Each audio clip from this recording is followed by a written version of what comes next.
For more than 40 years, Bob Proctor has focused his entire agenda around helping people create lush lives of prosperity, rewarding relationships, and spiritual awareness. I'd make him a perfect 10. If I was a looking coach, that's the score I would give him. Very energetic and engaging and really very interesting. Bob Proctor knows how to help you because he comes from a life of lack and limitation himself. It's very easy to understand, very straightforward. He makes you want to listen to everything he has to say, very informative. In 1960, he was a high school dropout with a resume of dead-end jobs and a future clouded in debt. One book was placed in his hands, Napoleon Hill's Think and Grow Rich, which planted the seed of hope in Bob's mind. I used to fall asleep through all kinds of things, but that man, he's got my eyes on this. A lot of energy, high energy person.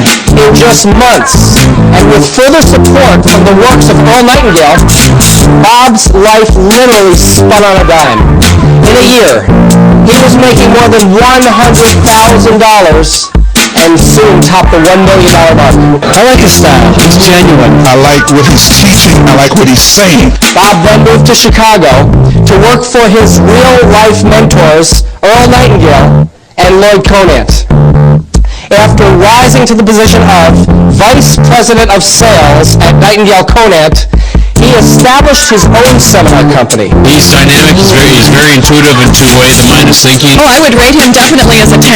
Bob Proctor now travels the globe, teaching thousands of people how to believe in and act upon the greatness of their own lives. Presenting his program, The Science of Getting Rich, let's give a warm welcome to Mr. Bob Proctor. Good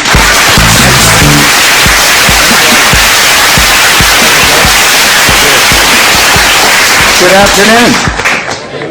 This is a neat seminar set up here. Think of this for a moment. All that's required to put the science of getting rich to work in your life is a decision. Now, do you know, most people will look at that and they'll say there's got to be more to it than that.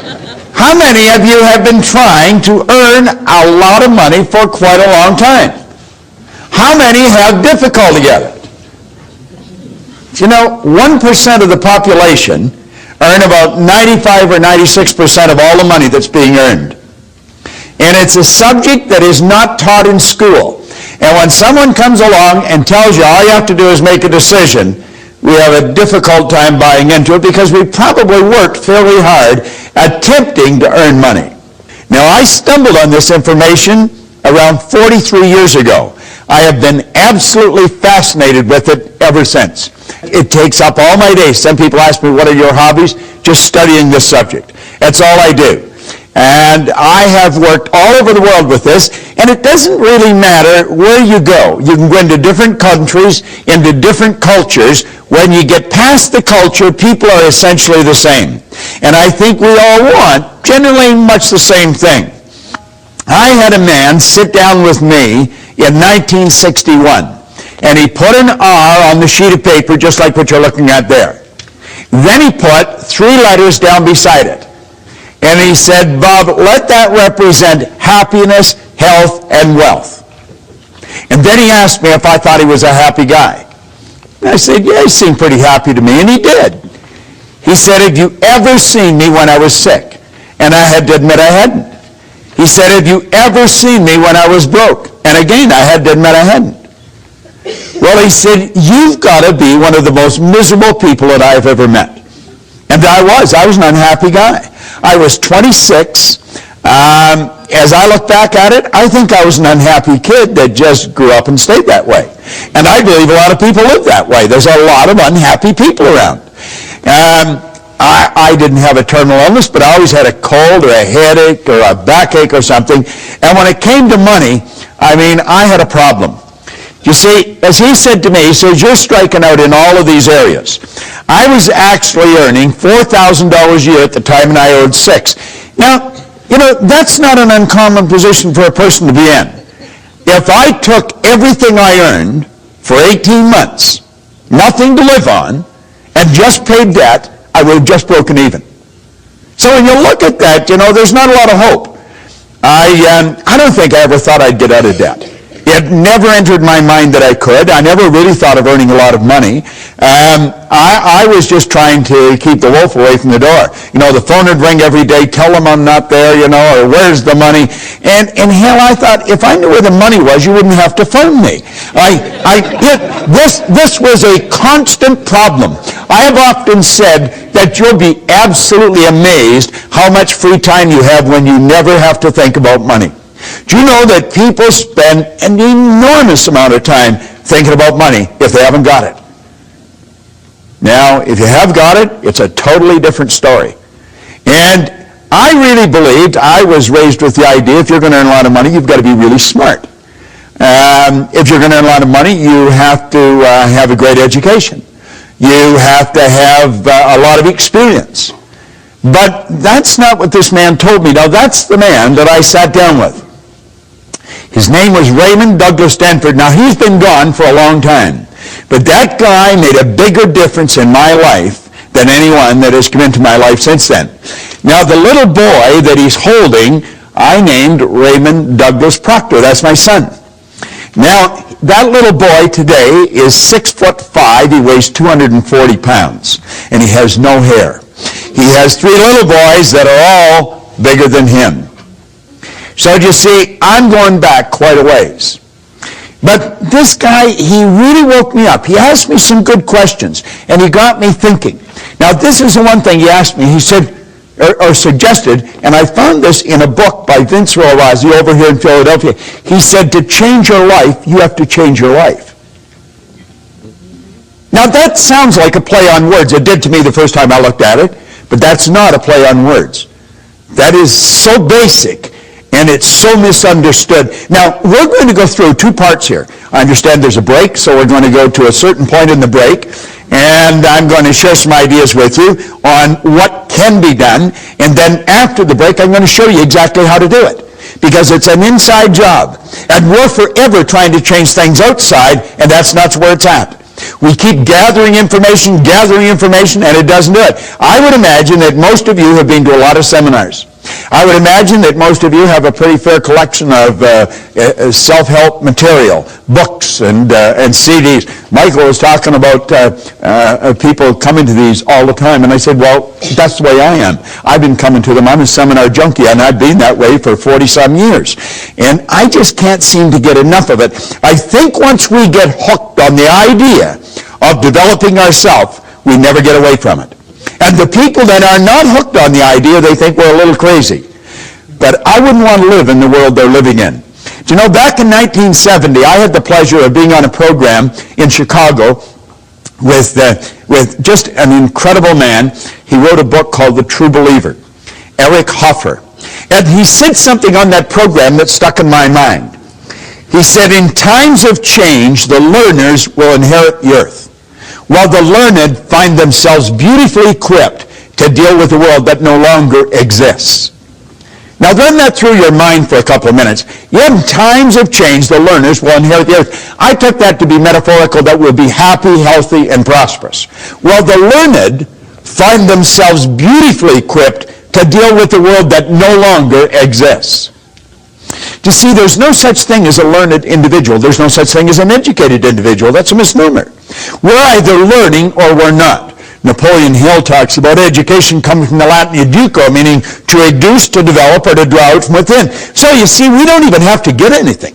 As we really start to understand what makes everything happen, we're going to find out that we've already got everything we need. It's simply a matter of becoming aware of it.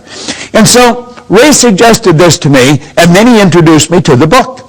Now, the book was Napoleon Hill's book, Think and Grow Rich. I have never stopped reading this book. The book that I carry with me, I've been carrying since 1963, and I read it every day. Now, I think Hubbard pointed out that when you read a good book through the second time, you don't see something in it you didn't see before. You see something in yourself that wasn't there before. Yeah, you see, it's the repetition of the right information that will really alter what's going on inside, and that's what you have to do. Everybody thinks it's something outside we have to change. We have to change companies. We have to change cities. We have to change jobs. You got to change it inside. If you don't change it inside, nothing happens. Well, I got into that book, and I started to study. Now, he said there's a secret in that book. And he said, if you find a secret in the book, you can have anything you seriously want. Well, I thought that was a gross exaggeration. You know, you can have anything you want. Let me put it in proper perspective for you. I was 26. I had 2 months high school formal education. I had no business experience. I had an absolutely terrible work record. And in here I'm reading that you can have anything you want. Now, there's so much about ourselves that we don't know. And as I started to read this book, he said, there's a secret. You can have anything you want if you find the secret. Well, that was sort of like trying to sell me on the tooth fairy. And, of course, I was 26. I thought I was pretty cool. I thought I was wide awake, you know. And actually, I was in a deep hypnotic trance. And I was ready to reject it. But Ray said to me, he said, listen. He said, you're not very happy. He said, you're not the healthiest guy in town. You're always broke. Now, he said, I found out something about money, and he pulled out a big wad of money. He always carried a lot of money, and I was always fascinated with that because I never had any. But at any rate, he said, this stuff can't talk, but it can hear. And he said, if you call it, it'll come. And I thought, God, you know, that's sort of a nice idea. You know, and I was ready to start hollering for it. But he said, you've got to understand how to get it. And he said, you obviously don't understand. Now, he said, the author of this book studied the lives of 500 of the world's most successful people, his entire life. Then he put it in this book. Now, he said, I'm inclined to think that he knows something that you don't know. Well, I think he just sort of put me in my place, you see? And so I started to read the book. And I found the secret. And the secret was so basic and simple, everything changed. Do you know, a year later, I was earning $175,000 a year, and then I took it over $1 million a year. I mean, I had money coming in from all over the place. And it happened so fast. Yeah, but he said that in the book. He said, when money starts coming, it'll come so fast and so furious that you're going to wonder where it's been hiding through all those lean years. Well, boy, I thought this is it. You know, and I had it coming in from different countries, from different cities. And somebody will say, well, what were you doing? I don't think it matters what you're doing. I think what matters is how you're doing it. Do you see, Wallace Wattles wrote a book on the science of getting rich way back in 1903. He says, you don't get rich by doing certain things. You get rich by doing things in a certain way. And I thought, yes, you could find two people doing exactly the same thing, and you couldn't see the difference. But one's doing it a certain way, the other isn't. It has to do with intent. It has to do with the energy that you're doing it with. You see, we're taught to be good little go-getters. Go-getters lose. They blow it. We want to be good little go-givers because the law says what you put out will come back. The universe will reward you by law. This is all very scientific. And it happens with every person every time. Now, I found the secret, and it was pretty basic. It was simply sit down, decide what you want, write it on a card, carry the card in your pocket, and read it as often as possible every day.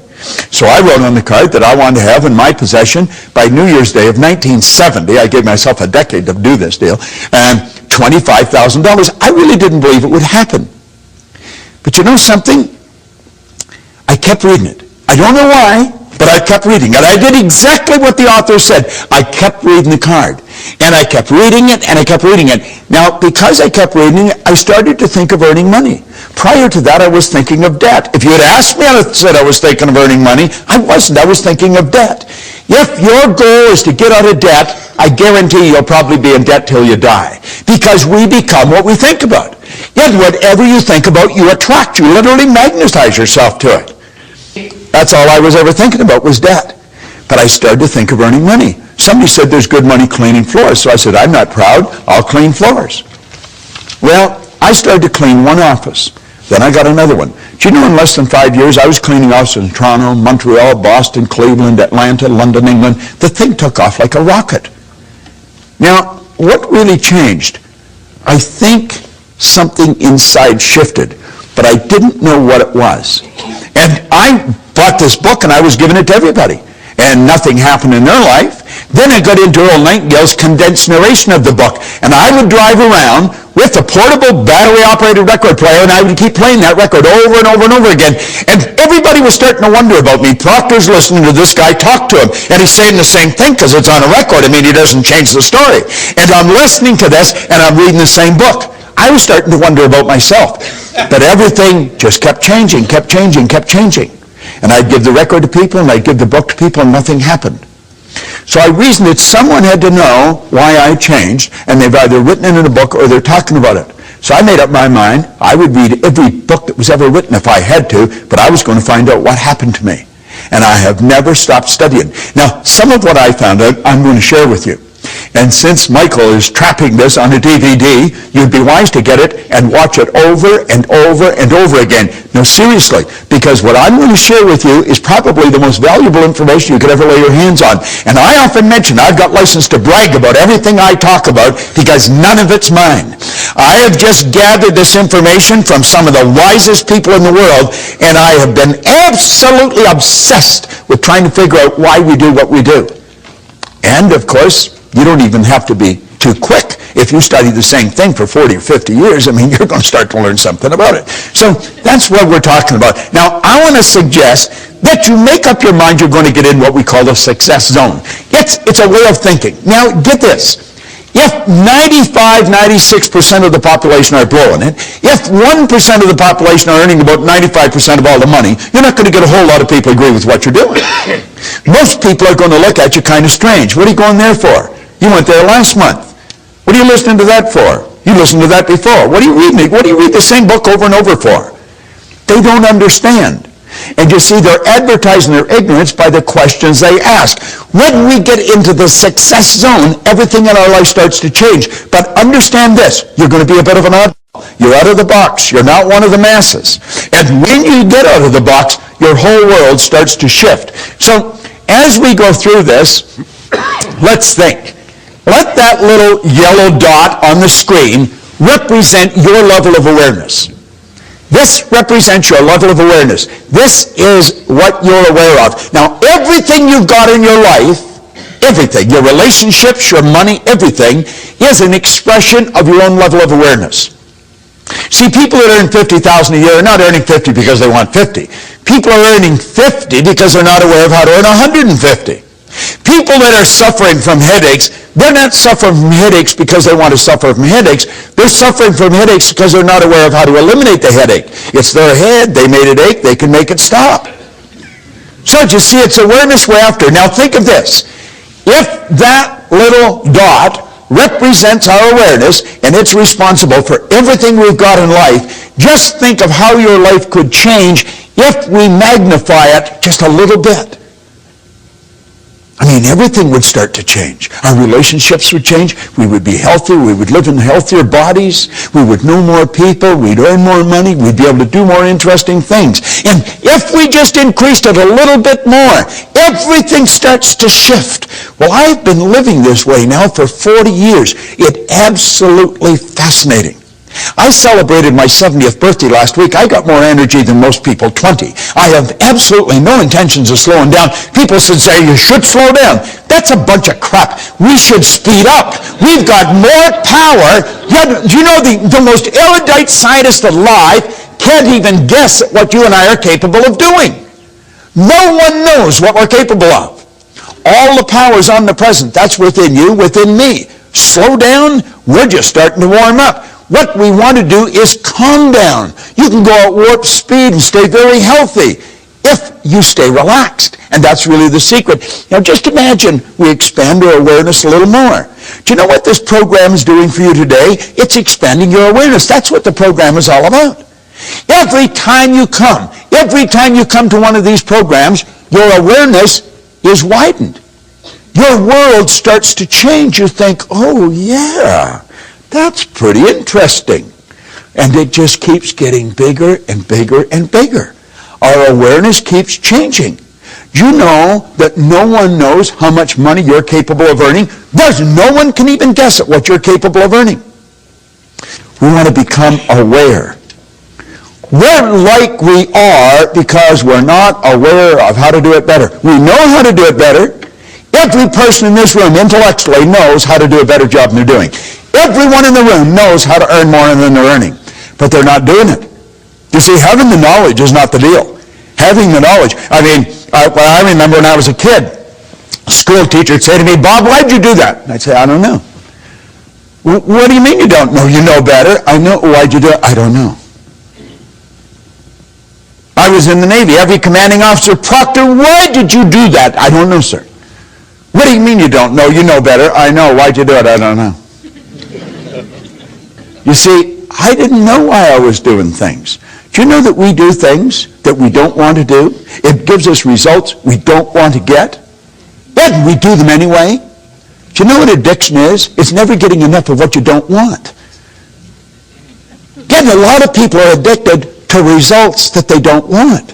Why do we keep doing it? You see, I think when we start to see that, that's when we start to become aware of how to take control over our life. And that's really what we want to do. So you see, awareness is the big deal. We want to become aware of the obvious opportunities that are available to us. We are surrounded by opportunity. They're everywhere you go. There is an abundance, there's no shortage of opportunity. We can win, and we can win in a big way. Now, when we lack awareness, we miss the opportunity. I used to always say that, the trick is to be in the right place at the right time. I've been in the right place at the right time many times in my life, but I blew it. You know why? I wasn't aware that I was in the right place at the right time. I had to look back at it. Think of it. There's something else. It's being aware that you're in the right place at the right time is not good enough. You've got to be aware that you're in the right place at the right time. Now, do you know that you're in the right place right now to get some information that will literally transform your life? And it's like I said, I've got license to brag about all this information because none of it's mine. I guarantee you, when you walk out of here at the end of the day, your head's going to be spinning because this is good stuff. What's holding most people back? Here's your answer. It's paradigms. That's sort of a buzzword, but that is really what stops us. It blinds us. Paradigms actually blind us. Now, I'm going to get into paradigms, how they're formed, and what they are, and then how to change them. You see, if you get into books on psychology or psychiatry or behavioral science, you'll get a definition of a paradigm, but it's usually so big and awkward that you don't understand it. The book was probably written for other psychiatrists or psychologists or behavioral scientists, and the average layperson doesn't understand it. I had great teachers, and they broke everything down into the simplest possible form. And I found out that paradigm is nothing but a multitude of habits. When you wake up in the morning, you move into action. There's a routine to everything you do. There's one to everything I do. If you're living with someone, you could set your clock by that person, and they by you. When I put my foot in my pants, I put my right foot in first. I don't know which one you put in first, but I do know this. If I put my left in first, I'd probably fall over. I would be staggering all over the place. Why? That's programming. That's how programmed we are. We're programmed to drive the car the way we drive it. We're programmed to dress the way we dress, to walk the way we walk, to talk the way we talk. Our whole life is written program in here. And you know something? We didn't even write the program. We didn't even write the program. Do you know that they're other people's habits? You and I are the product of somebody else's habitual way of thinking. It's genetic and it's environmental. Why do you think you look like your relatives? Do you think it's an accident? That's what's programmed right into the genes at birth. Yet we grow up and we live that way. Why do we speak the language we speak? Do you know that if you had been taken out of your home and moved to the suburbs of Beijing when you were an infant, you'd be fluent in Chinese and have absolutely no knowledge of the English language? But by the same token, if somebody had been taken out of Beijing, put here, same thing would have happened. We're programmed with other people's prejudices. We're programmed with their limitations. Do you know that most of the limitations we've got, we don't even know where they started? I'll give you an example. When Linda and I first met, we were out shopping, and I said, you know what I would like is turnip. She said, okay. So I picked up a turnip. And she said, what are you going to do with that? I said, I'm going to eat it. Well, she said, I'm not eating that. Well, I said, why not? She said, that's the root of the turnip. I said, it's the what? I had never heard it called a root. It was always just a turnip. Well, I said, what do you eat? She said, we eat the green of the turnip. I said, my God, we give that to the pigs. Well, she said, we give the root to the pigs. I don't even know if I ever saw turnip green. So here we are eating the root, giving the green to the pigs. There they are eating the green and giving the root to the pigs. Now, I was raised in northern Ontario. She was raised in Pensacola, Florida, and Birmingham, Alabama. Two totally different cultures. You see? So I put the turnip back. I thought, what the hell? There's no sense in fighting over a turnip, But I'm wandering around the store, yet I'm thinking, who decided we'd eat the root of the turnip?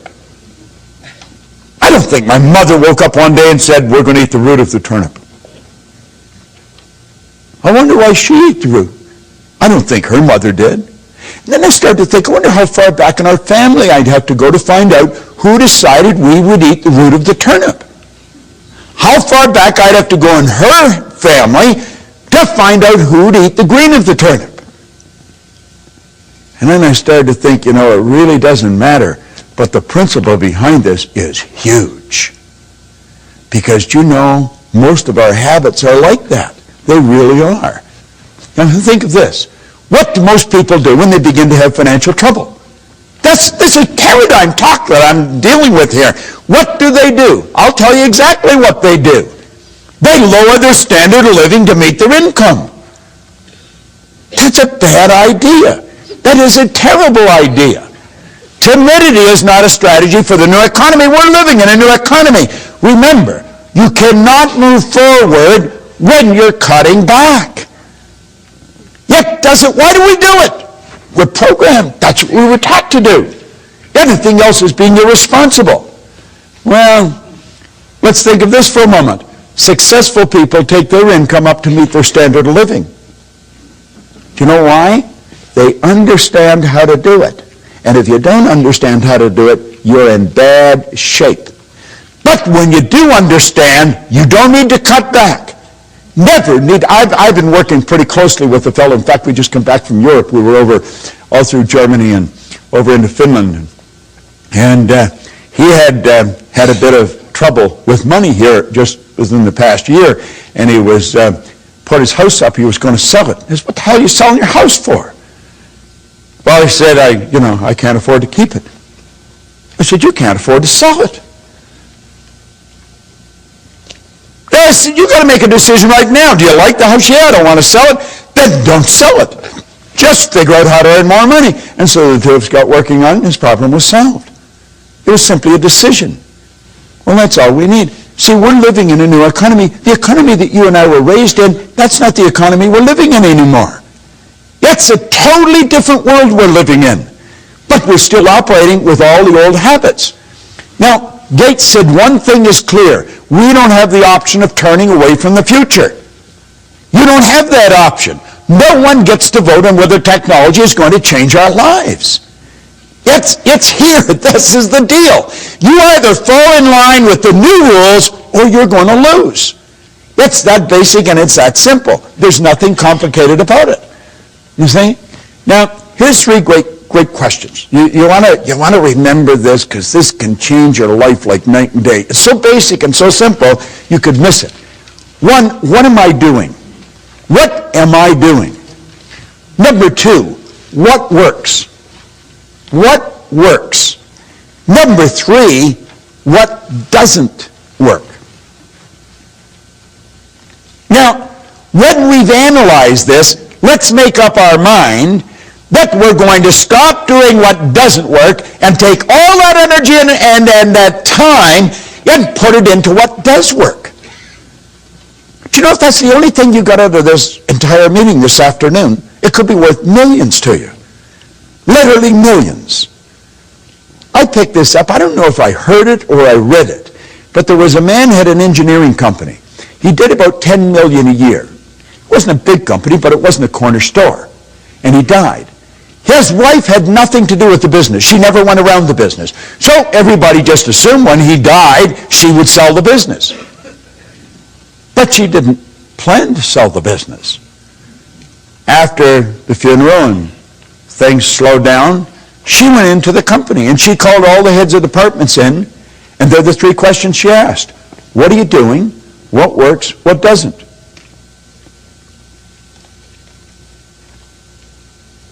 She told them to stop doing what didn't work, spend the time at what does work, and she took the sales from 10 million to 25 million. She just went in every now and then. That's all she ever did. I wonder what would happen if that's all we did. We want to understand and apply, if we really want to get into the science of getting rich, the law of compensation. Now, the law of compensation is pretty clear. There's nothing complicated about it. The law of compensation clearly states that the amount of money you earn is always going to be in direct ratio to the need for what you do, your ability to do it, and the difficulty there would be in replacing you. Now, do you see, if we really study this, there's probably quite a need for what you do. Now, I don't know how proficient you are at doing it. Most people learn how to do something and they never improve upon it from that point on.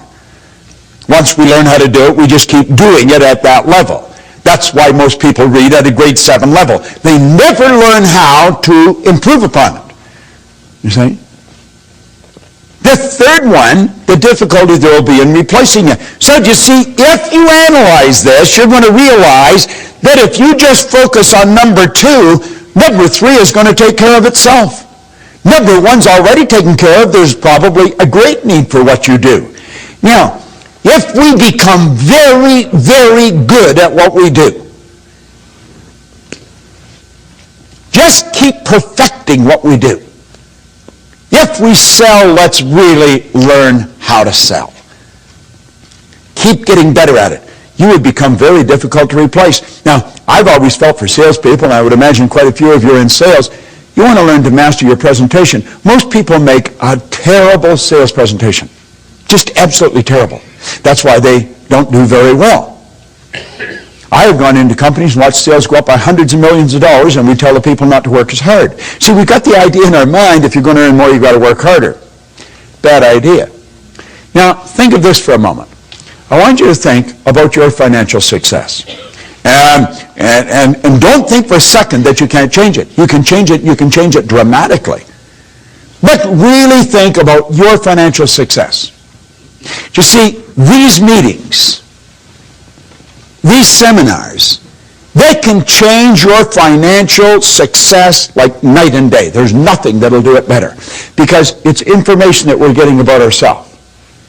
Now think of this for a moment. Money makes a big difference in all the important areas of our life. You'll hear people say, well, money's not everything and money won't make you happy. That's an absurd statement. Money was never meant to make us happy. And since it doesn't make any difference whether you have it or not as to whether you're happy or not, you might as well have it. At least if you're miserable, you'll be miserable in comfort. I mean, there's some consolation in having it. You see? Now think about it for a moment. Money is meant to make us comfortable. The more comfortable we are, the more creative we'll become. The more creative we are, the more service we can render. The more service we render, the more money we will earn. You see? We want to open our mind to these two questions. Okay? Now, I want you to think about these two questions. What is your name, sir? John. John? John, there's the first question. How would your life change if your monthly income, boom, just like that, became your weekly income? How would it change? How would it change? A lot more comfortable. You'd be more comfortable. How would you be more comfortable? What would you do different? If every Friday you got what you earned all last month. It wasn't a lottery, it's every Friday. You're not sure, are you? No, you're not. You know something? And that's not unusual. I very rarely ever get a person to answer that question. What's your name? Holly. Holly? Here's a question for you. How would your life change if your annual income, bang, like that, became your monthly income? If on the 15th of every month you earned what you earned all last year? It's too hard to imagine. Too hard to imagine. It'd be pretty good. Now, there's two questions, simple questions, no answer. You know why you don't answer them? And you're not an exception to the rule. That's because we never sat down with one of these, wrote that amount, that figure on a piece of paper, and then just think of how to do it. Don't spend any time thinking why you can't, just think of how you can. You know something, you do it. Anybody in this room can turn their, but you're not going to do it by accident. You're not going to do it unless you decide to do it. Now you'll say, I don't know how to do it. Hillary didn't know how to get to the top of the mountain when he went up it either. He didn't. He tried in 51 and he failed. He tried again in 52 and he failed. Yet in 1953, he and Tenzing Norgay stood on the top of the world. Now, I have worked with him on 2 or 3 occasions. He's just a nice guy. The only thing different in him that I could see in me is his size. He's got a hand that would just wrap right around my hand. Big guy. No one had ever been to the top of that mountain. Do you know 1,000 people have been up there since? Things don't happen unless you decide they'll happen. Well, anybody could make that happen. I was flying to Kuala Lumpur, back around 1990. And I like playing with words and numbers when I'm on a plane. And I'm not a good flying partner. If you sat beside me, you'd probably think I didn't have any social intelligence at all, because that's my time. And so I sit there and I write words and I write numbers. And I remember I wrote the word commission one time, and all I could see coming off the page was mission. And I made a program called the Mission in Commission. And there is people that all are in the big commissions. They're involved in the mission. They're not involved in the commission. And it's a paradox, you see. Yeah, because they're not doing what they're doing for money, and yet they wouldn't do it if they weren't being paid. Yeah, it's real paradoxical. You could get your head all messed up if you play with it long enough. But I sat down and I wrote a 1 and 6 zeros. And I took a look at it and I thought, 1,000,000. You know, we've written songs about 1,000,000. We'll say, what would you do if you won 1,000,000? Oh, I don't know what I do, you know. And we have all these little games that we play. Line up for blocks. I saw a sign coming in here, just driving into town, where they had a big sign up. There was 1,000,000 in the background, and there was 31 million or 390 million or something in a lottery, you know. And there'd be all kinds of people looking at it and say, God, would that be nice, you know. Well, anybody can do this. And I got thinking about the people that I knew had earned 1,000,000. Hell, I earned 1,000,000 and I didn't even know what I was doing. You don't have to be very bright to earn money. And there's enough evidence around to prove that. There's all kinds of people that are functionally illiterate. They can neither read nor write. They're multimillionaires. Yeah, there's people walking the street who are absolutely brilliant, and they're broke. Think about it. That's got nothing to do with being intelligent. It has nothing to do with gender. It has nothing to do with geography. It has nothing to do with working hard. I did a TV show with Robin Leach a number of years ago. He's probably interviewed more wealthy people than anyone alive. He told me the wealthiest people he knows, he's never seen them working. Now, you could be sitting there and thinking, well, what the hell do they do? You know? I mean, that sort of scrambles our head. Because we've been trained, you got to go to work. Well, here's another one. This is, you know, like the 3 questions. This is another one that you want to burn into your mind. This is something most people don't know. They don't teach this in Harvard. They don't teach it at Wharton. They don't teach it at Eton or Stanford. Hardly anybody understands this. And I understand it. So, I mean, it's not too difficult to learn. There's 3 strategies for earning money. I refer to it as M1, M2, and M3. Yet when I started to explain this to Linda, her head would go, you know, because it's so obvious. Now, if you're going to teach your kids anything, and understand this, what you don't fix, they'll inherit. If you're going to teach them how to earn money, because if they're not earning any, they're going to have a bad life. People that don't earn money raise skinny kids. I mean, it's just not a good way to live, you know, it really isn't. Now, M1 is used by the masses, but M3 is the one you want to teach the kids. See, M1 is used by 96 people out of every 100. It is without question the worst way in the world to earn money. It's working, that's right. It's trading time for money. Now, if you have any money later on in life, by following this strategy, it's at the expense of a life. You have been earning a bit and you've been squirreling some of it away, but it's at the expense of the car you want. You never drive the car you want. Most people look at a car and they think, oh, and I never like to have that. And while they're thinking why they can't have it, somebody else is thinking to buy a whole dealership. You see? Yeah, they're using the same mental faculty and they're drawing on the same thought power. This is a terrible concept. Trading time for money. You will never get ahead of the game doing it. M2 is a good strategy, but it's only used by 3 people out of 100. That's where we invest money to earn money, which is the probable reason why there's only 3 people out of 100 using it. Investing money to earn money. Now, some people are very good at investing money. They do very well. Most people are not. The ones that are doing it, the ones that win at it are in the minority. Now, this is the one I stumbled on way back in the early 60s. Had no idea what I was doing. No idea. But it happened. I moved from M1 to M3 just woo, like that. It took me 9 years to figure out what I was doing. Did not understand, and yet you see that 1% or 96% of all the money that's being earned. Now this group here, they multiply their time by setting up multiple sources of income. They don't have one source of income. They got lots of sources of income. And you think, well, how do you get to that point? You get there by deciding that's where you're going. I mean, how are you going to get home? Are you going to walk out of this theater and say, God, I don't know what to do? Well, you're either going to go home or go to your office, go somewhere, but you know where you're going to go. And that's how you're going to get there. You're going to think, am I going to walk? Well, I don't think I'll walk. Well, I drive. Well, my car's here. I probably should take it with me, you know. And this is all. It's a process that you do. It's all automatic. This is a process that's automatic. You see, if you can earn 100, you can earn 1,000,000 because you're following a basic principle. You see? It's just a basic principle. Once you learn the basic principle, you're going to follow it. Now look at this for a moment. Your PSI is your psychic source of income. Your psychic source of income. This works for everybody all over the world.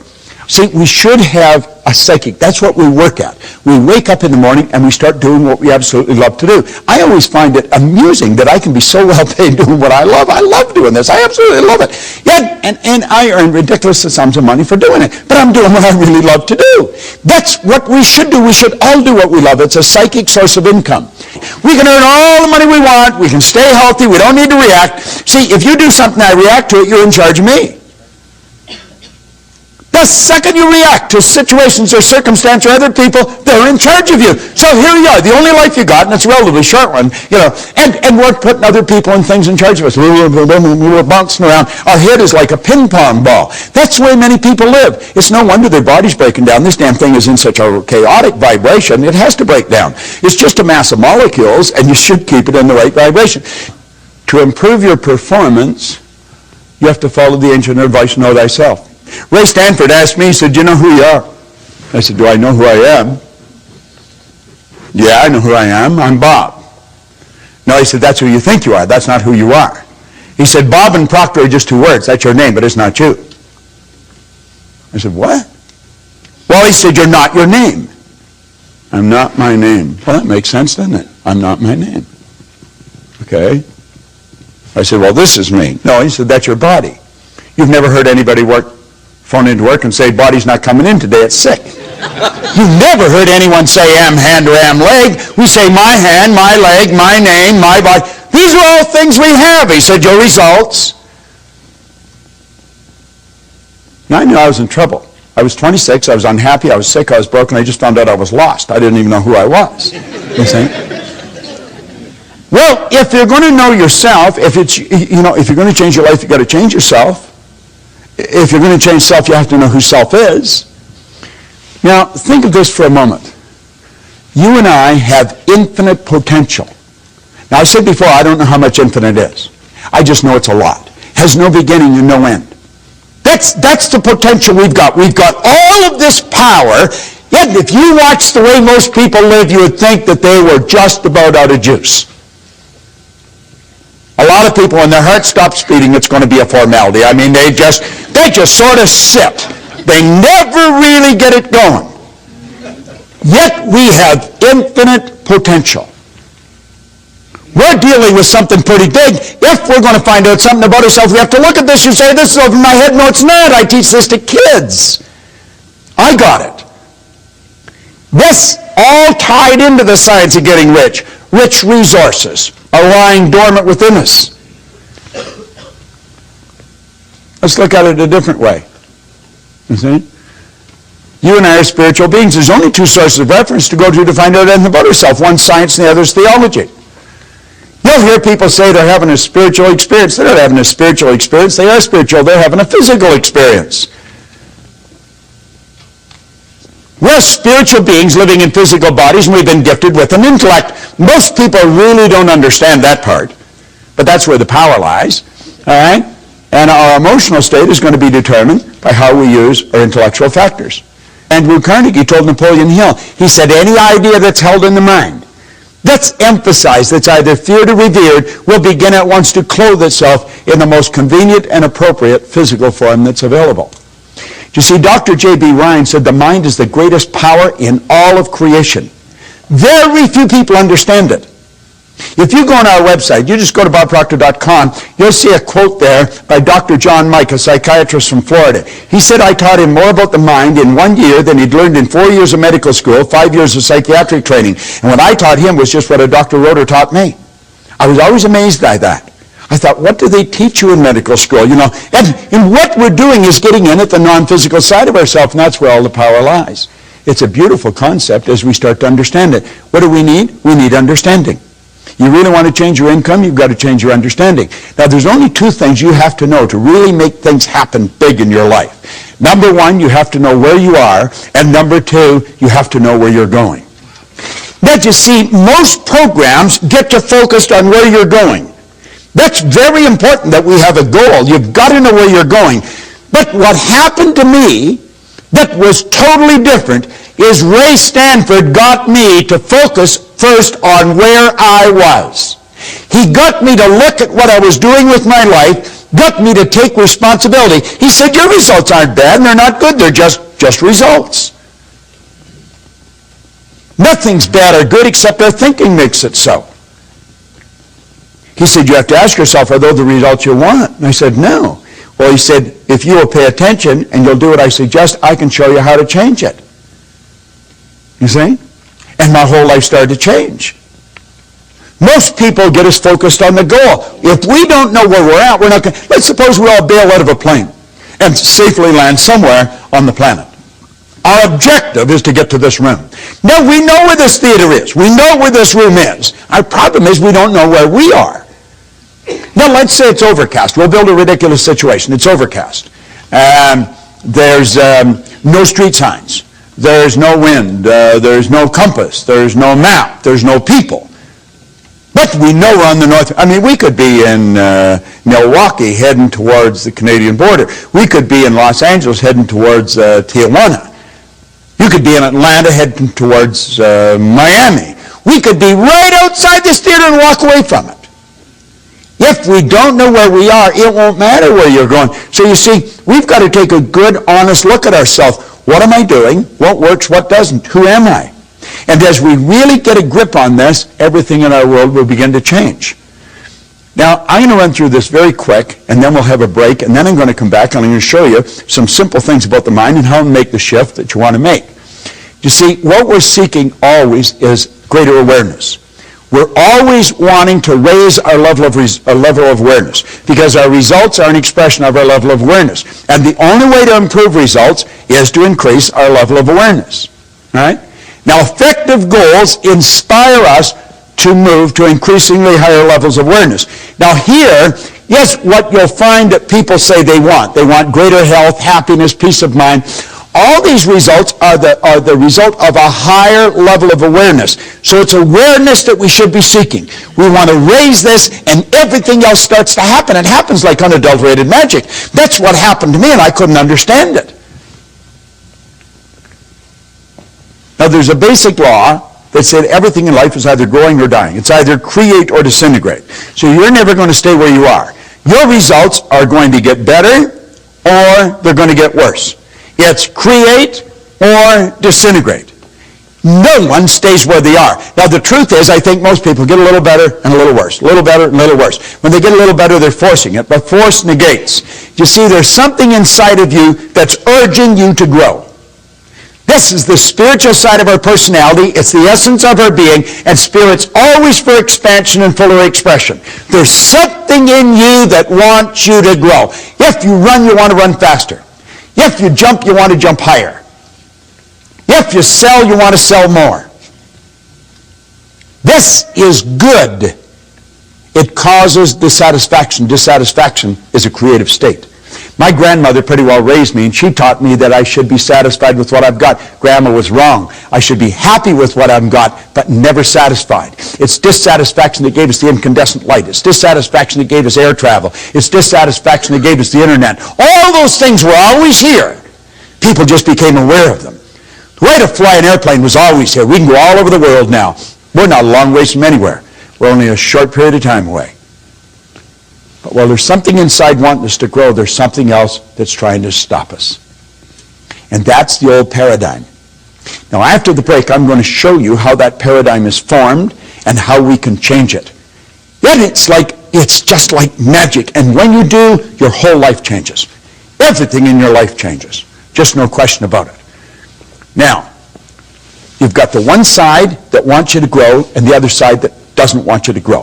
The old paradigm does not want you to grow.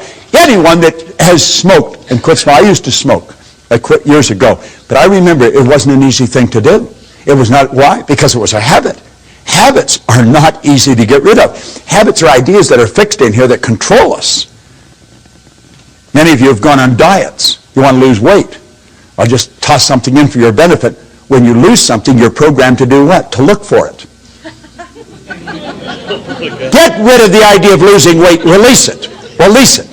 See yourself at your perfect weight, looking good and feeling great. Your whole life is controlled by images. Get the image of the body that you want to live in, of the world you want.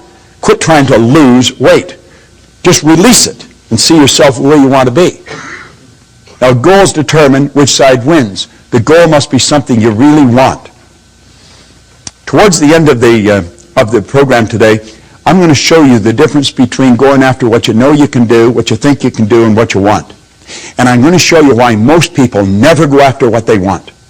And I'll also show you how to change it, because it's pretty beautiful. Now, at each new level, as we move ahead, every time we move ahead, our conditions, our circumstance, and environment change. As they change, you have to adapt to the change. That gives you the ability then to see the next step of action that's necessary. We'll graphically communicate that a little clearer a little later on. Okay? So here we go. We're moving up. Each time we move to a higher level, the results improve. And it just keeps getting better and better and better. And that's the way life should work. And it can work. Now, you and I think in pictures. We think in pictures. Okay? You don't think B-O-A-T. You don't think G-E-A-R. You don't think F-B-A-T-H or B-I-R-D. You think in pictures. You think in pictures. Now, it's the mind we're talking about. I want you to tell me what your mind looks like. What's your refrigerator look like, John? What color is it? White. White. 2 doors? Yes. Top and bottom? Yes. Which way do they open? To right to left or left to the right? Left to right. Left to right. Now, you were mentally in your kitchen looking at your refrigerator, weren't you? What's your car look like? White. White? You like white, do you? What's the interior? Charcoal gray. Charcoal gray. 2-door, 4-door? 5. 5 doors. Okay?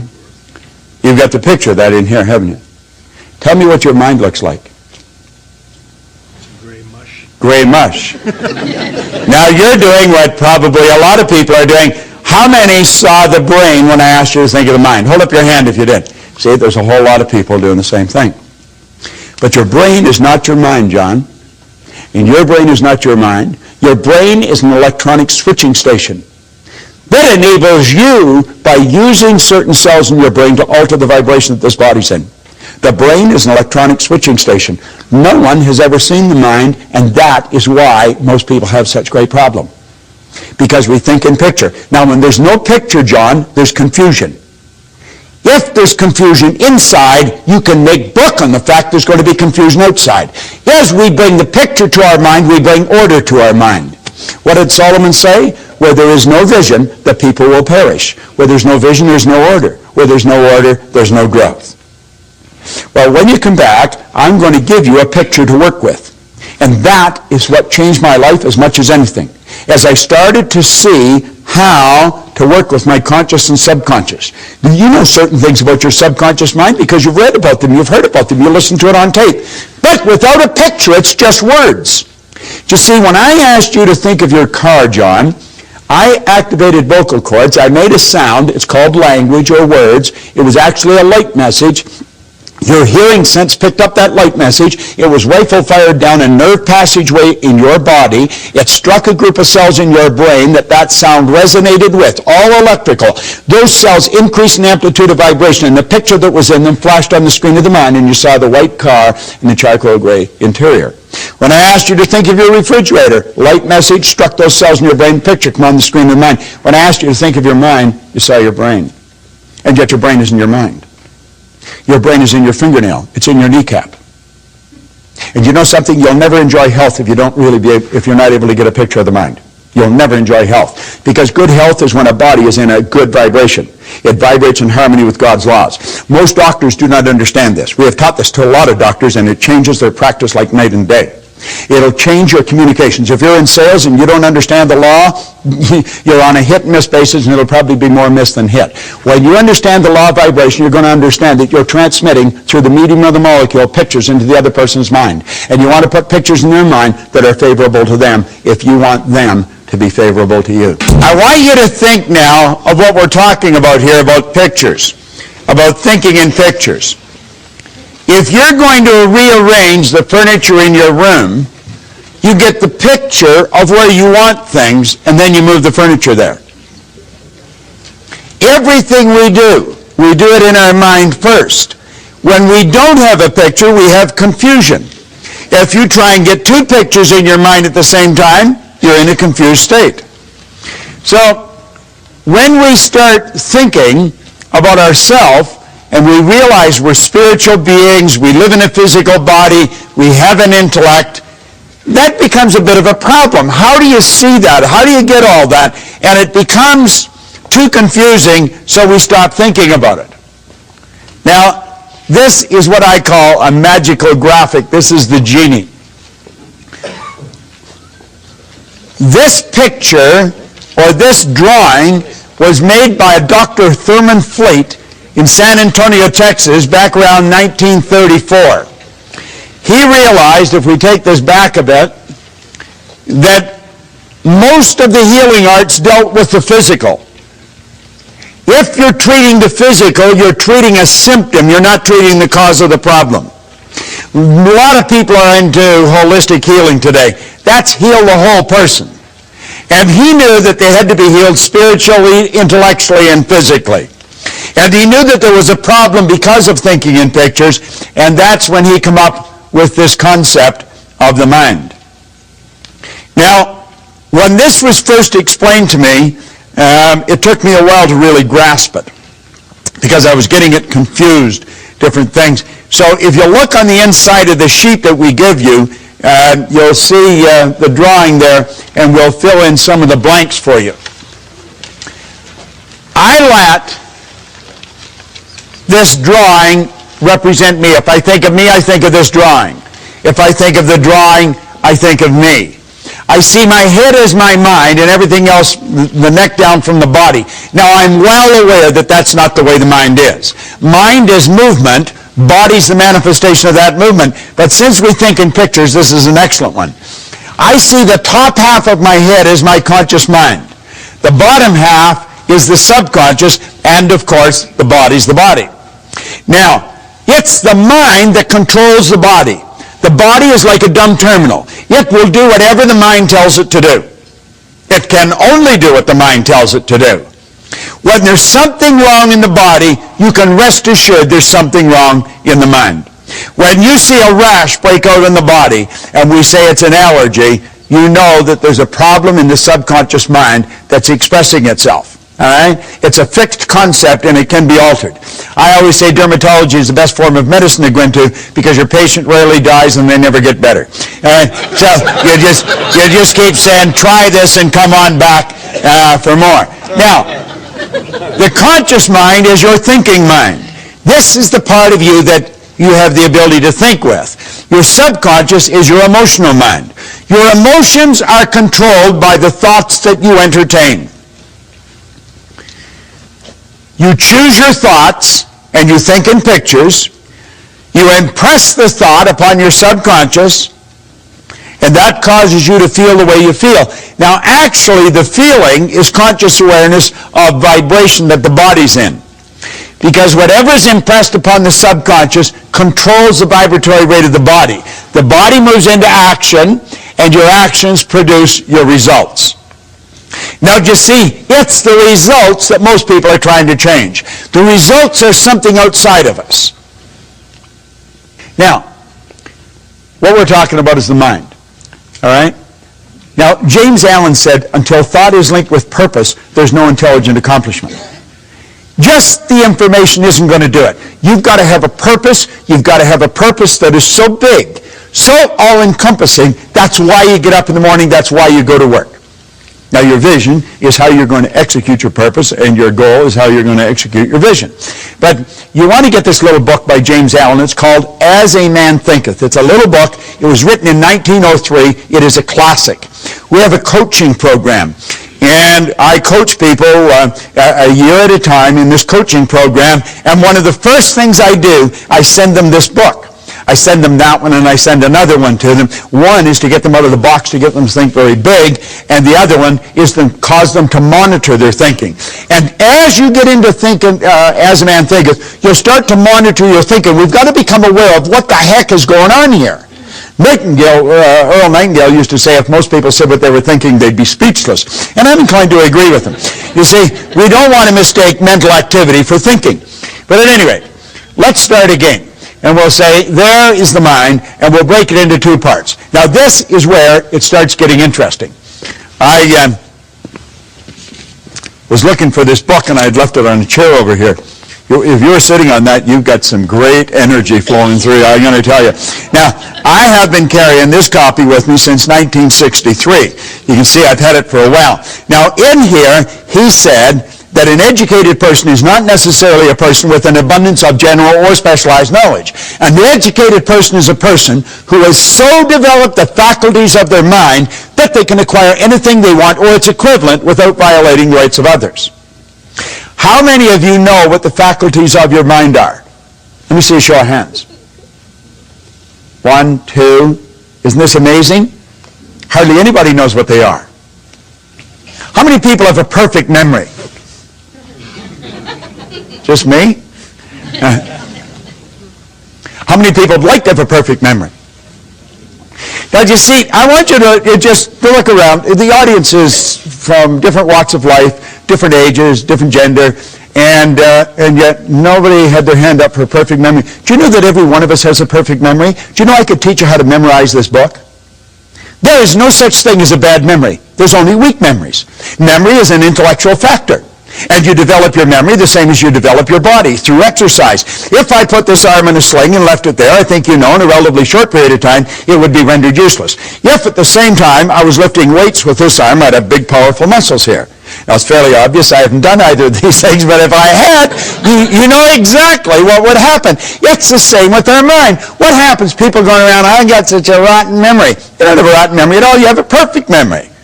Where did you get the idea you had a bad memory? Well, when you were a little kid, you heard your parents say, I got a bad memory. What do? I got a bad memory. You just mimic them. There's no such thing as a bad memory. You have many marvelous mental faculties. And he said, an educated person is not necessarily a person with an abundance of general or specialized knowledge. An educated person is a person who has so developed the faculties of their mind that they can acquire anything they want or its equivalent without violating the rights of others. Now we think, oh, we can't have anything we want. Oh, yes, you can. Every religion teaches you that. All science teaches you that. Where'd you get the idea that you can't? Well, you probably got it from your next-door neighbor, who probably doesn't know much more than his next-door neighbor. So we put these two back together, the conscious and the subconscious mind. Now, we have been programmed to live through our senses. We go by what we see, hear, smell, taste, and touch. And that's pretty well the way we were programmed. You see, they are like little antennae that are hooked up to our conscious mind. They're just like antennae, picks up information from our outside world. So this is the way most of us live.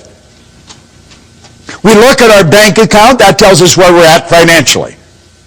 We look at our report card, that tells us where we are intellectually. A report card just tells you where the child's mind was for a few minutes on a given day a few weeks ago. Has nothing to do with the person's level of ability to move ahead. Nothing. We take IQ tests. IQ will change something like the weather. That's true. You can change in a person's IQ. Their intelligent quotient, it can be changed. We know so little about ourselves. You go all through school. We think the important thing in school is get the person to understand 2 + 2 = 4. That's not the most important thing at all. The most important thing is to start to understand yourself. The important thing is to keep the important thing the important thing. We got to get it right inside. All right? Now, let's look at this.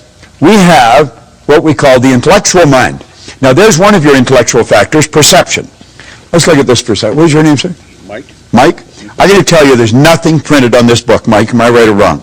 You're wrong. You know I'm wrong. There's no question in your mind. You can see it. Isn't that right? Right. What is your name? Joe. Joe? I told him there's nothing on the book. Am I right or wrong? Could be. Well, it could be. I'm saying there's nothing printed on the book. Am I right or wrong? Right there, correct. Right there. Now, you see, it's a matter of perception. It's not a matter of right or wrong, is it? What you see is something on the book. Isn't that correct? Right. What I see is nothing on the book. No, but you see this, you say, well, that's a cute little trick you pulled on Mike. But it's not really a trick. It's a natural law of the universe. It's perception, and it's the law of opposites. Polarity is a law. Like, I'll tell you that's the right side of the book. You know it's the left. Isn't that correct? Right. There's an inside and an outside. You couldn't have one without the other. If I sliced the right side off this book, and I kept doing that until I took the last slice off, I've also gotten rid of the left, haven't I? That's a little difficult to grasp. If I kept slicing the right side off the book.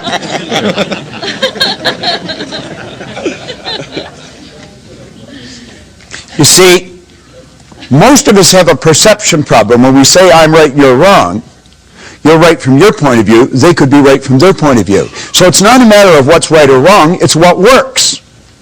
That's the most important. Would you agree with that? What works? What's going to improve? Do you agree, Mike? It really is. That's the important thing.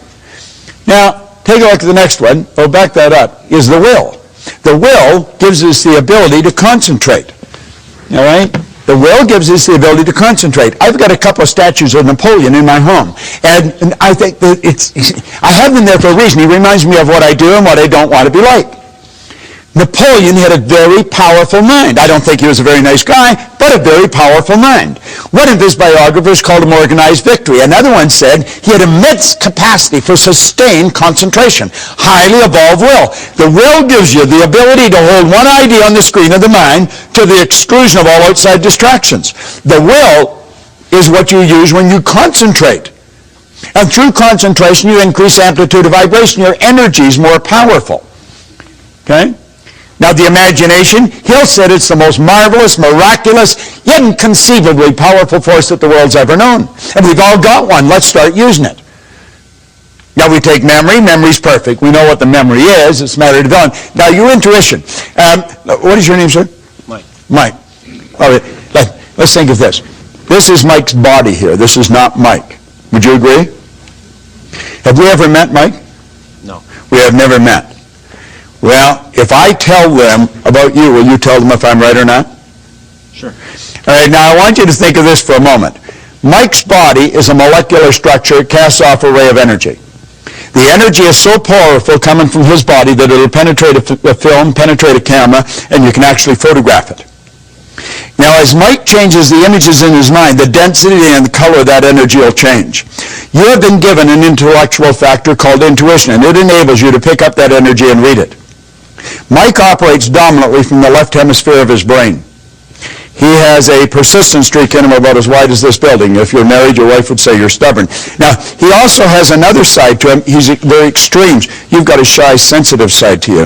It's not dominant, but it's there, maybe 10, 15, 20%. And you have a tendency, if somebody hurts your feelings, to hold it inside. You should express it because it'll give you stomach problems if you keep suppressing it. If I was going to hire somebody to run the show, I'd want to hire you because you like a lot of order around you.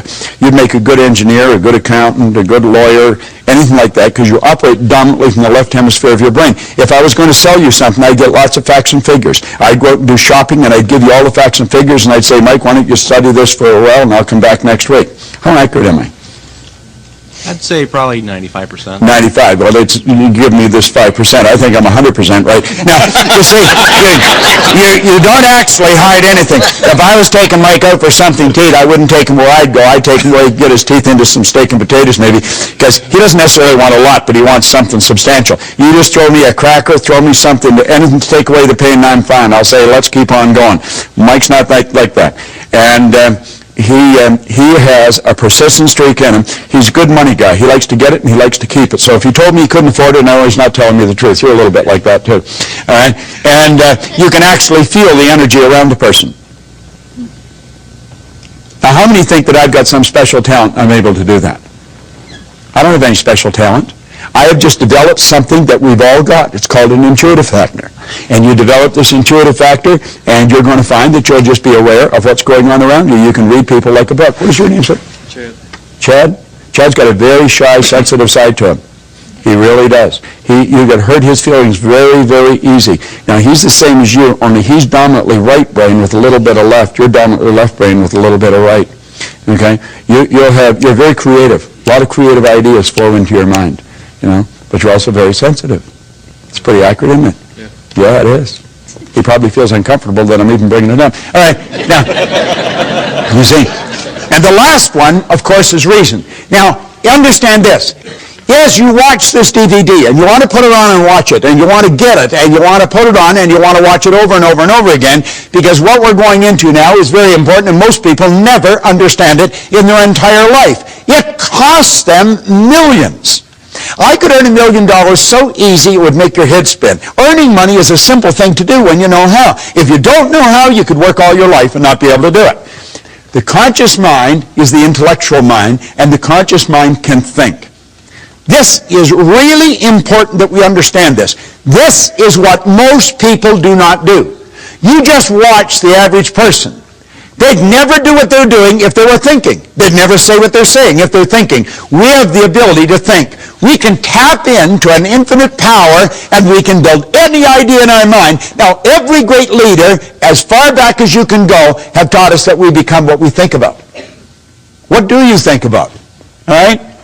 Now, you have the ability to accept or reject any idea that comes along. So if you're listening to the news or you're reading the newspaper and they tell you that the economy is going down, you might say, for you, but not for me. This is going to be the best year that I've ever had. During the Great Depression, there was all kinds of people earning millions. Not everybody lost their money. You see, I'm not trying to flatter you, but coming here, yes, one of the most brilliant things you can do. I was talking to a lady right here at the break, and she was telling me that she got a cassette or a tape from, it was Napoleon Hill's Principles. And she was listening to them. She says, things were going really great. And she said, for some reason, I lost it or stopped listening to it, and things started to go in the other direction. Well, we're so influenced by suggestion. Suggestion is one of the most powerful forces in the universe. And you see, if you come here on a regular basis, just when you start to slide off, it'll bring you back on track again. Now, I think you should listen to this stuff every day. We read the paper every day. We eat food every day. We wash our bodies every day. How about recharging our mind every day? We're dealing with the most potent force in the universe when we're dealing with the mind. Now, your subconscious mind has no ability to think. It cannot choose. It cannot reject. It can only accept. The conscious mind can reject. You want to reject a lot of the things. When people start to complain, get away from them. I don't want to spend any time with anyone that talks about how bad things are or why things can't be done. Your subconscious mind will accept anything, and whatever goes into the subconscious mind must be expressed through the body. It cannot differentiate between what's real and what's imagined. Hold your hand up like that. Come on, everybody get their hand up like that. Put their hand like that. Put it here in your chin for a second while you do that. Now, where's your chin? You see? You're thinking. Why did we go here? Because I went there. If I said, let's follow me, and I went off the cliff, would you go? We have a tendency to go by what we see, hear, smell, taste, touch. We do not think. You know that's not your chin. You say, well, you put your hand there. There we go. You see, that's the defense. They did it. All right? Your subconscious mind will accept anything. Now, this is how you and I arrived on the scene.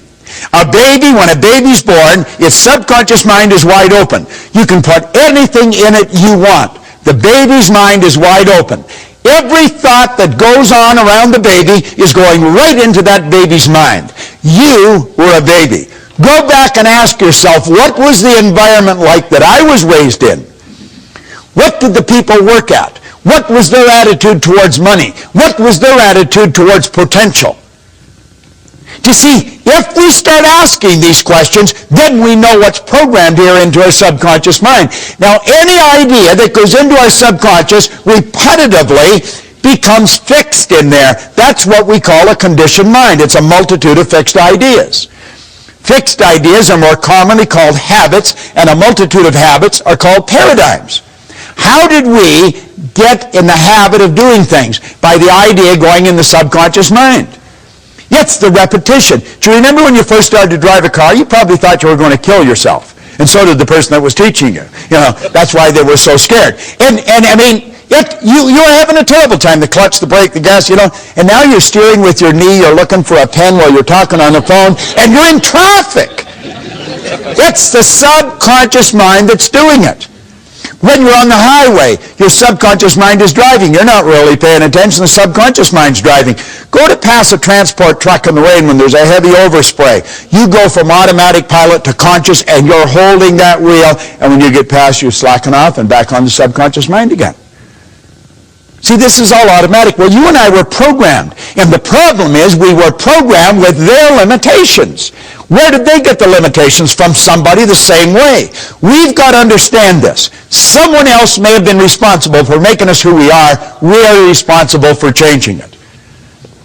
Now, there is thought. It's a thought power is flowing into your consciousness. You can think anything you want, but the paradigm is going to dictate what you're going to do.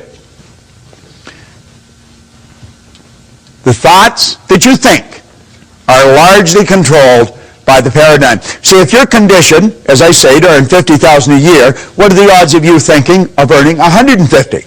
You won't seriously think of, you might dream about it periodically, but you won't seriously think. But you could. As a matter of fact, if you just made up your mind that you were going to, you probably would, in a relatively short period of time. If you were going to learn to fly an airplane, what would you do? You wouldn't go to your hairdresser or your butcher or somebody. You'd go to a real good flight instructor. And you'd do exactly what they tell you. Why don't we do that with money? That's the one point that everybody's agreed on, is you become what you think about. All right? Now, the thought flows in, or the power for thought flows in. You choose the thought. You can think anything you want. Start to monitor your thinking. And the second you start to get out of the box, the paradigm will cut in and you say, you can't do that. You can't do that. Why can't you do that? Well, you'll come up with reasons why you can't do it. You see? The truth is you can do anything you want to do. Now, paradigms influence your thinking. I'll tell you something else. Paradigms influence what you do. You see, school has been interested in you getting the book into your conscious mind. What is the important thing in school? The important thing in school is that you read the book, you remember what's in the book, and you repeat what's in the book. If you do that, you get the mortarboard of the sheepskin, and they say you're an educated person. There's a lot of educated derelicts walking the street. They remembered what's in the book. It doesn't cut any ice anymore. For a while, we got away with that jazz. There was a lot of money wasted. Companies aren't doing it anymore. If you don't produce, baby, you're on the street. Cry, bitch, complain, do all you want, but you shouldn't have been there. If you're not performing, you don't deserve the reward. It's a simple concept. And if a company's paying for people for non-performance, then the company's going down the tubes. School has us programmed to believe if we can repeat it, we've got it. Well, that ain't so, because you can repeat all kinds of stuff, but the paradigm's still controlling your behavior. You see?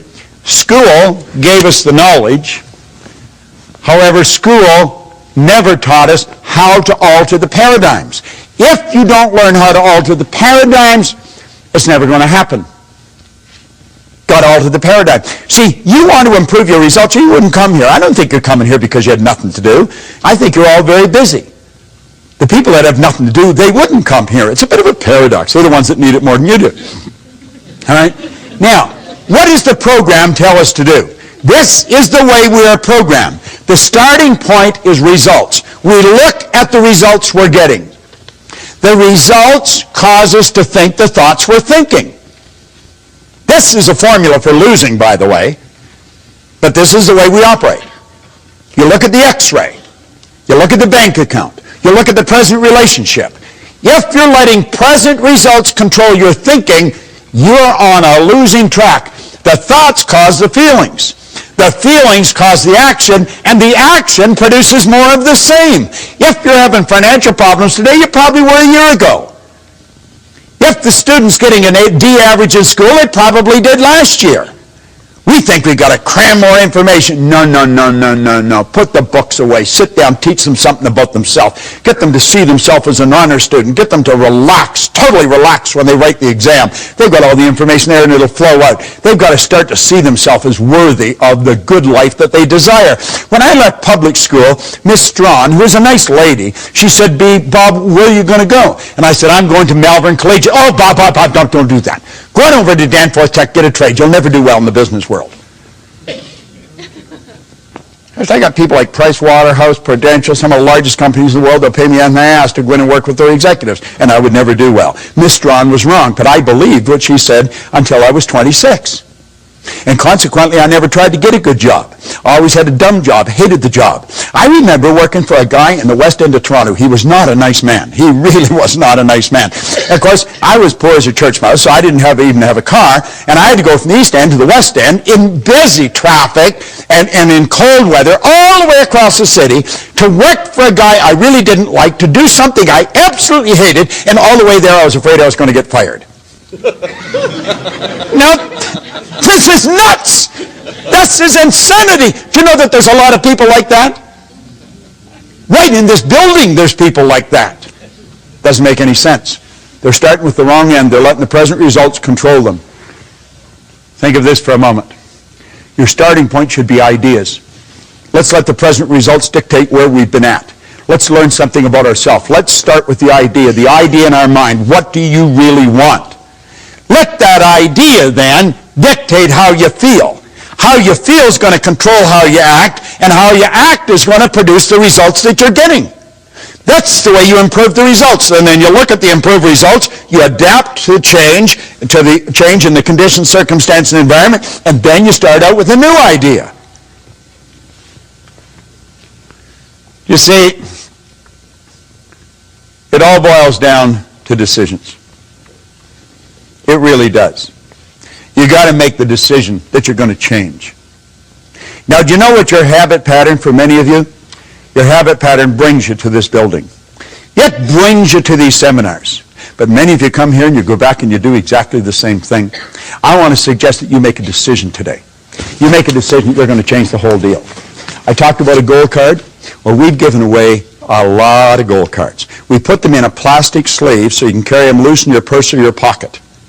And you've got to decide what you really want. Now, I'm going to show you how to go about that. And when you then write what you want on it, you'll see that the only thing you put in future tense is the date. And that is because we don't know how long it takes to reach a goal, although we guess fairly accurately. And that is governed by a law of gender. The law of gender decrees that all seeds have a gestation or an incubation period. When you plant a seed, you don't get the flower or the fruit right away. When the seed for the baby's planted, it takes approximately 280 days. Well, remember where the non-physical and the physical is all hooked together? Well, the idea is a spiritual seed.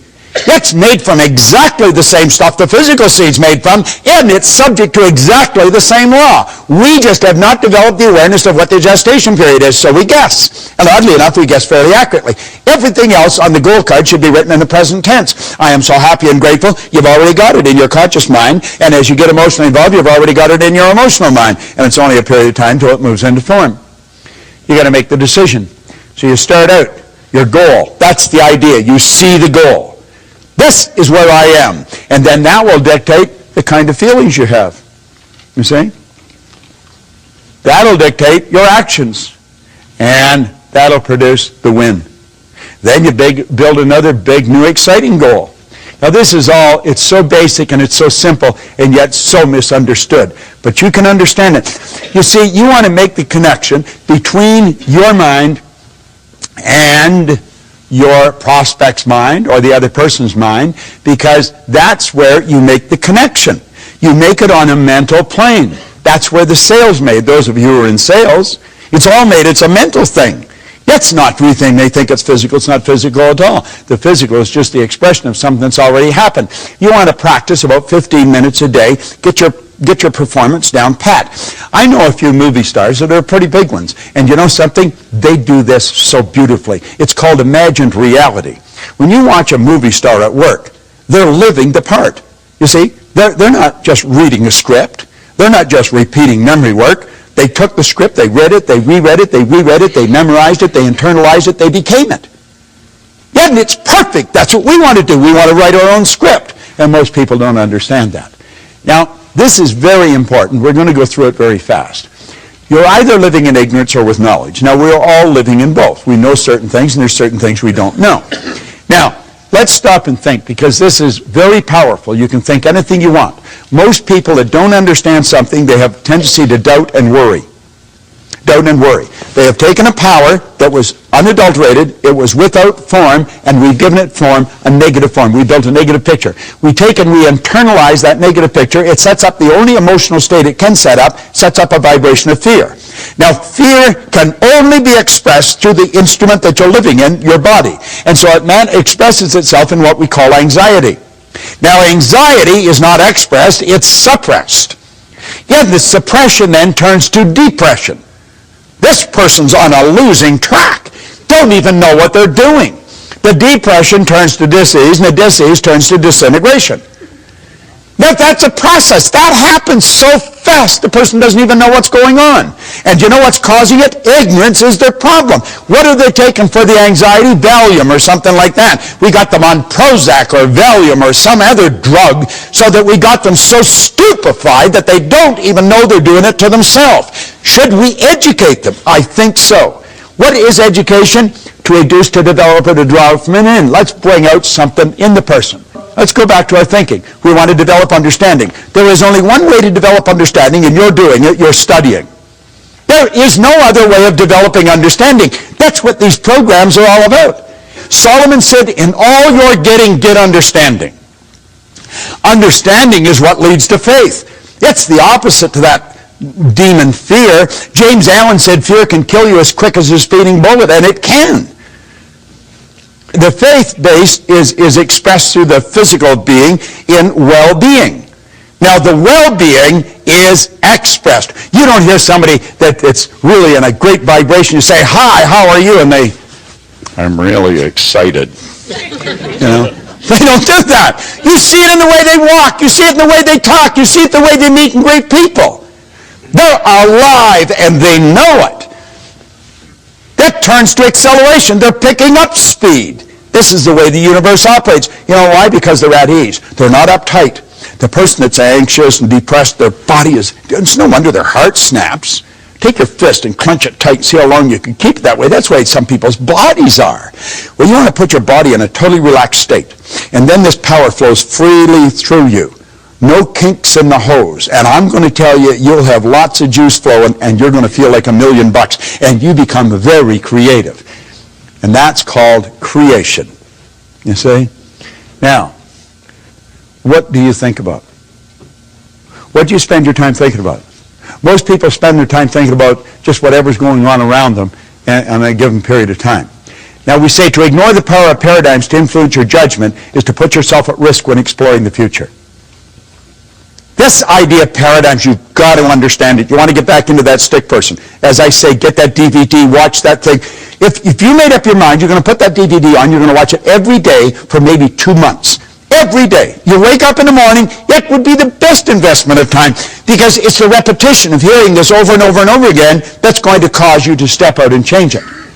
Can you change your paradigms? Yeah, you sure can. Yeah, you sure can. And you see, when you know you can change your paradigms, you have hope.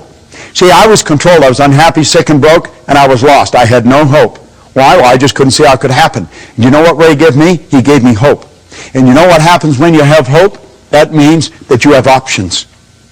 Now, what a difference. I love this. What a different story people would have to tell if they would adopt a definite purpose and stand by that purpose until it had time to become an all-consuming obsession. I love that book. I truly love it. Most people are extras in their own movie. They really are. You know, it's sad. They write the script. They're the casting agent. They're the director. They're the producer. They're the executive producer. They They do the whole deal. And they give themselves maybe a walk-on, maybe a line if they're really gregarious. But most of them just stand there and they look at the stars. They think, God, I wished I could do that. We could do anything. Anything we want. See, what we want to do is say, what do I really want? Not what do I think I can do, what can I afford, what do I want? Life is not a practice run, you know. You're not going to get another bite at the apple. This is the deal. This is it. I remember one time we were down in Atlanta on a speaking engagement when I worked with the Nightingale Corporation, and Earl got up and slowly started to move across the room. And somebody said, what are you doing? He said, I was just thinking, that's the way most people go through life. They tiptoe through life, hoping they make it safely to death. It's true. That's the way most people live. We want to step out and do the thing we really love. Now, here's a lesson for you on goals that is absolutely incredible. So you'll want to remember it. Most people, when they're setting goals, they set goals to do what they know how to do. That way it's safe. They're going sideways, but it's safe. You remember we talked about the level of awareness, how you reach? We said goals are to cause you to stretch. That's the purpose. The goal isn't to accumulate. Money's not to accumulate. I never have enough money. Never. Do you know why? I'm always doing something beyond where I'm at. That's what keeps me growing. I want to extend what I'm doing. I want to get another deal going. And everybody said, gee, Bob, why don't you slow down? I want to do it. And so you've got to attract more, you see. You've got to keep going. Quit going after things you know how to do. Now, understand this. People do not resist change. They don't. Do you know what people resist? Being changed. See, if I try and force change on you, the wall comes down. But if you decide to change, no problem. We say people resist change. They really don't. They resist being changed. Now, let me tie this into that. You hang out with people that you're comfortable with. You're on the same frequency as them. What we say feeling was conscious awareness of vibration. So you hang out with people that are in the same vibration as yourself. If you're miserable, you're not happy with happy people. You got to be with miserable people. If you're happy, you're not happy with miserable people. You got to be with happy people. You don't find the big producers hanging out with the little producers. And you don't find the little producers hanging out with the big producers. You don't find rich people living in the slums. You don't find people that have no money living in where rich people live. You are attracted to people who are in harmony with you. That's the law of attraction. That's the way it works. Like energy attracts like energy. Now, the people you're mixing with, if you're setting goals to do how you know how to do, that's where they're at. Now, when you go to move ahead and you say, I'm going to go after something bigger and better. And as you go after it, they don't want you to. If you gave them a polygraph and really sucked the truth out of them, they want you to win, but they don't want you to leave. Do you know why? They would have to adapt to your absence. They don't want to do that. They don't want you to leave. Do they want you to win? Yeah, but they don't want you to leave, and you can't win if you don't leave. You're thinking, geez, this is true. You can relate to this. Now, we'll sit down. We're going to stretch. We're going to go after what I think I can do, and we get our slide rule out, and we get the whole deal, and we get the plan. You got to have a plan. Wharton teaches you got to have a plan. Harvard, you got to have a plan. So we get this plan, then we go down to the office place, and we get a folder, and we print it out on our color computers, and we got our pie charts and our graphs, and yeah, it's all in color. We got a plan. Man, are we proud of our plan. But you know something? We don't go anywhere. You know why? No inspiration. Here we're going after something we think we can do. God, we're stretching, but there's no inspiration. And there's no support. The person that you're leaving isn't going to support you, and you're not inspired because you're just doing what you think you can do. You got the plan, though. But the plan ain't going to do you any good. It just won't work.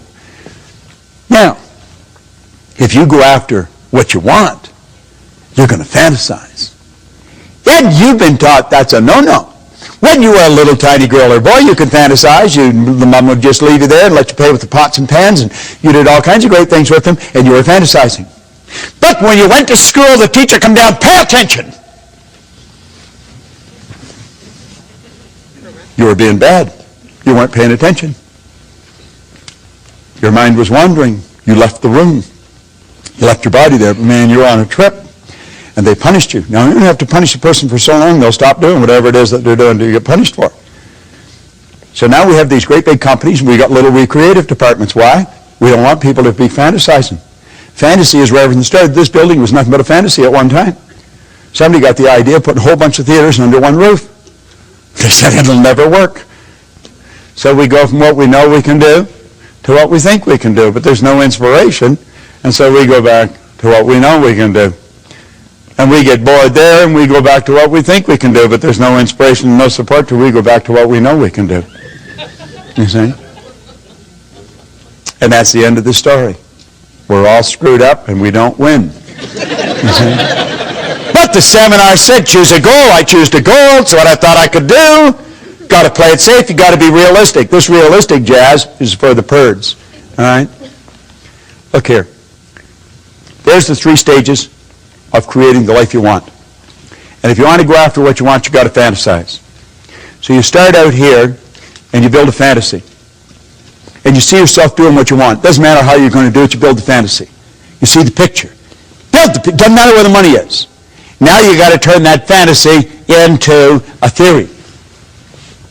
Before you can turn it into a goal, you've got to pass a test. The theory, now it's an idea in our conscious mind. We're really putting our higher faculties to work on it, but we've got to pass a test. We've got to ask, am I able to do this? If all things are possible, if this is an orderly universe, and if we have all the power within us, yes, I'm able to do it. Don't know how, haven't got the foggiest idea, up to here in debt, don't know where the money's coming, but yes, I'm able to do it. The second question, am I willing? Am I willing what? Am I willing to pay the price? If you're not prepared to pay the price, you don't deserve the reward. I remember my wife started her own business, and she was over her head. And I would go into the bedroom, and sometimes she'd actually get into bed and get under the covers and pull them over her head. She literally did that. And I'd go in and I'd say, what the hell are you doing? I'm scared. No. Well, what are you scared of? I don't know. Well, I said, why don't you quit? Well, then she'd get angry, and she'd up and away she'd go. You see? And now she's got to the point where a little bit of fear doesn't bother her anymore. Now, did I do the same thing? Well, I didn't get in bed and hide under the covers. But, God, I used to pull the drapes. Ooh, it was terrible. Am I willing? You've got to be willing to pay the price. If you're not willing to pay the price, you don't deserve the reward. You've got to be willing to come to these meetings. You've got to be willing to invest in the programs. You've got to be willing to do that, and if you're not, you don't deserve the reward. Now, the second you answer yes to those questions, now you've got a goal, and you want to impress it upon the universal subconscious mind. And when you do, the entire universe comes to your aid. That may sound like a bizarre statement, but I'm going to tell you, if I had a year to explain it, I could break it all down. That's exactly what happens. If you have to attract somebody from China, you'll attract them. We're not in this room by accident. You know, we're all supposed to be here right now. You're always in the right place for the right reason at the right time. And that idea will begin to move into form, and it'll turn into what we call a fact. And when you've done that, then you're in a position to build bigger and better fantasies, and that's called a creative process. You don't have to know how you're going to do it. You only have to know you're going to do it. So here's the deal. You start out, you fantasize. You see it. You believe it. And you do it. How do you think that guy got up that wall? Do you think when he was standing at the bottom, he knew every step he was going to take to get to the top? Not on your Nelly, did he? He knew that he was going to get to the top of the wall, though. And he said, I'll put this pick in here, and I'll put this one in here. I'll bring this foot up here and this one up here. That's the first step. He adapted to the change in his conditions, circumstance, environment, and then he picked the next step. And that's how he got right to the top of the wall. And that's how Hillary got to the top of the mountain. And that's how Edison built the light bulb. And that's how the Wright brothers got the plane off the ground. And that's how we built the internet. And you want to know something? That's how you're going to create the life you want, a step at a time. Yet you're always going where you don't know, and it's scary. But I believe if you're not living on the edge, you're taking up too much room. You know? You got to know where you're going, and you got to know you're going to get there. Isn't that how we did it?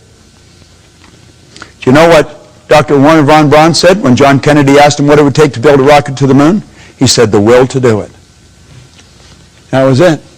Nightingale said that success is a progressive realization of a worthy ideal. You've got to have an idea that you really want. It's got to be big and so all-consuming that you don't have time to listen to the ne'er-do-wells. You don't have time to listen to the people that don't have time to live. You see? What do you really want? Now get this. Praxis is the integration of belief with behavior. You say you believe things, and yet your behavior would indicate you've never heard of it. We've got to integrate our belief with our behavior. It's very important. You have your conscious mind, and you build a belief. And you impress that belief upon your subconscious mind. Now understand this. There's going to be a bit of a war. How many believe what I've explained here today? So you believe it because you know it's the truth, and you hear the truth, you know it. You see? There's a problem when we go to execute that, and it's the old controlling belief that's in there. We've been taught to believe that there's certain things we can't do. We've been taught that because of this or because of that it won't work.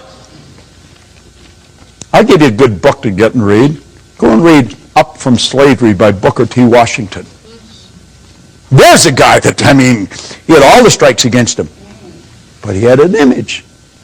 And he just kept going. And he did whatever he did, and he did it well. He's quoted as saying, if I'm washing floors, when people look at it, they're going to know that Booker T. Washington washed this floor. Everything he did. And that's the way we want to do it. We want to do it to the best of our ability. And we want to gain an understanding. The way to do that is to continue to study. So here's the overview of what we've done. Power flows in. And number one, we build an image. Number two, we plant that image in our subconscious mind. That image then is expressed through the only instrument it can be expressed through, our physical body. That is an absolute law. It is an absolute law. The image you impress upon your subconscious controls your vibration, and your vibration controls what you attract into your life. And you're attracting stuff into your life. Everything that's coming into your life, you're attracting. So don't be afraid to step out. Maslow said you're either going to step forward into growth or you're going to step back into safety. You see? When we talk about the science of getting rich, we want to understand there is a science to getting rich. I want to tell you a story. I was flying to Malaysia, and I was playing with the calculator. I always play on a plane with words or numbers. Now, if you go to Kuala Lumpur from Toronto, it's 25 hours in the air. That's a long ride. If you go any further, you're coming back. So, you've got quite a trip that you're taking. Well, at any rate, I'm on the plane, and I'm flying around, and I write $1 million down, just 1 and 6 zeros. And I thought, $1 million. And I had earned $1 million. I had earned $1 million a year a long time ago. And I know a lot of people that have earned $1 million, and most of them are not overly bright, and there's some of them who are absolutely brilliant, but they're not all that bright. And where I may be fairly bright today, but relative to where I was, man, I'm telling you, I was one of the stupidest guys in town, but I was earning all this money. So it has nothing to do with being bright or anything like that. It's a decision. And so I'm on the plane, and I'm thinking, what do these people do? And I started to think about the people that earn $1 million. What do they do that is so different? Well, first of all, they just decide they're going to do it. And then they step out and do it. And they come from all different walks of life.